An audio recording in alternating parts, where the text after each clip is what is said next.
Well, hello, my peeps. This is factoring trinomials. That'd be ax squared plus bx plus c. But in this case, a is going to be 1 and c is going to be negative. Now remember, let me get it on the chart on the page there. So remember how to FOIL. You do the first two to get this. Then it's inner and outer to get this. Then it's this times this to get this. Well, how do you multiply two things to get a negative? Well, that means one has to be plus and one has to be minus. This and this term. Because a positive times a negative is a negative. And since one's positive and one negative, that means you're going to be subtracting the terms. So if I have x squared minus 3x minus 10, I would look at this and I'd say, hey, x squared is x and x. Oh, how easy. Mercy. Then you'd say, what do you multiply to get 10, but you subtract to get 3? Well, how about 5 and 2? 5 times 2 is 10. 5 minus 2 is 3. But here's where you got to be careful. The largest factor between 5 and 2, that'd be 5, has to be this sign. So it's minus 5x plus 2x. Okay, let's do this one. X squared minus x minus 12. Now, there's only so many of these that work, so you'll probably, excuse me about that, you'll probably see some of these over and over and over. So, x squared is x and x. What are the factors of 12 that subtract to give you 1? Well, that would be 4 and 3. And the largest one goes with this sign. So in this case, this is minus, this is plus. So, okay, if we have x squared plus 8x minus 20. So x squared is x and x. Let's see, what do you multiply to get 20? But you subtract to get 8, and that would be 10 and 2. Then the largest one goes with the middle sign. So it'd be plus for the 10, minus for the 2. Plus 10x, minus 2x. Now it's easy to check these. Just FOIL. You know how to FOIL, I hope. Let's try another one. X squared plus 5x minus 14. So, again, x squared would be x and x. The factors of 14 that subtract to give you 5 would be 7 and 2. And the largest one goes with the middle sign, so it'd be plus 7 minus 2. It's supposed to be a minus.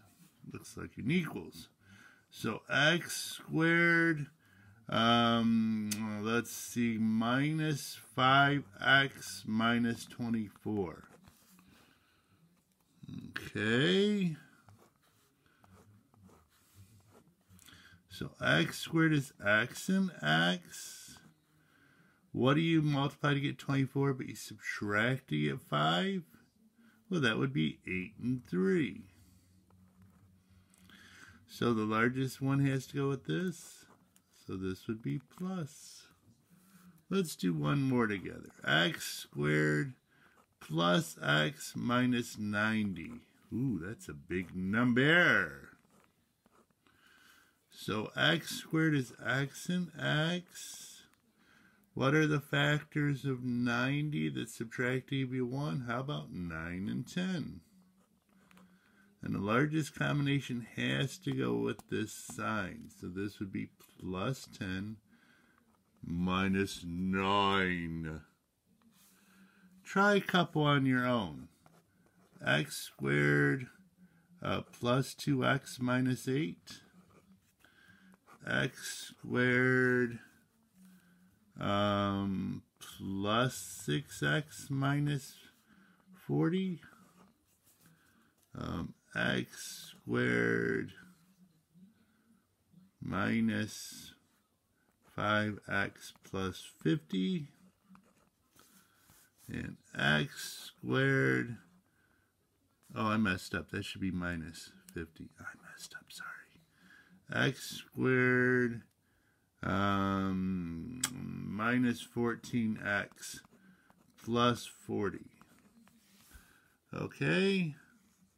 So here, write them down. Okay, now write that one down too. Go ahead and do it. Turn me off and then do it.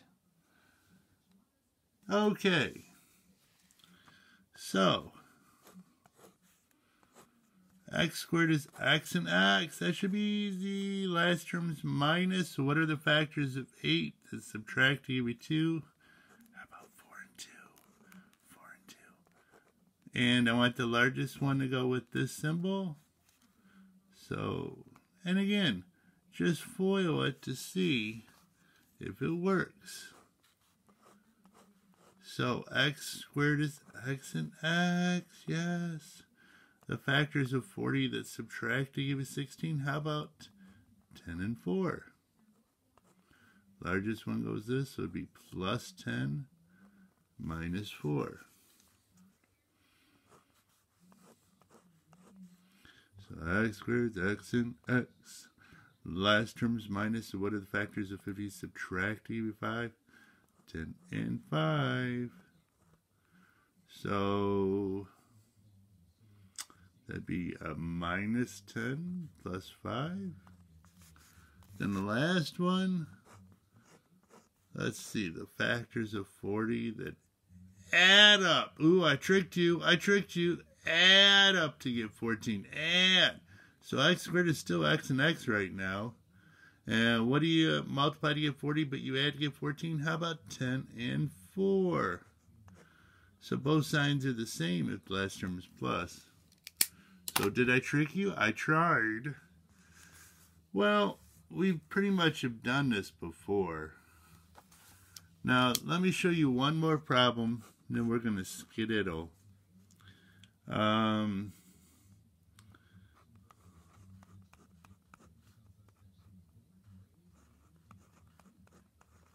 Okay. What do you do if you have two variables? Now, if it doesn't work, it's called prime. P-R-I-M-E. P-R-I-M-E. Prime.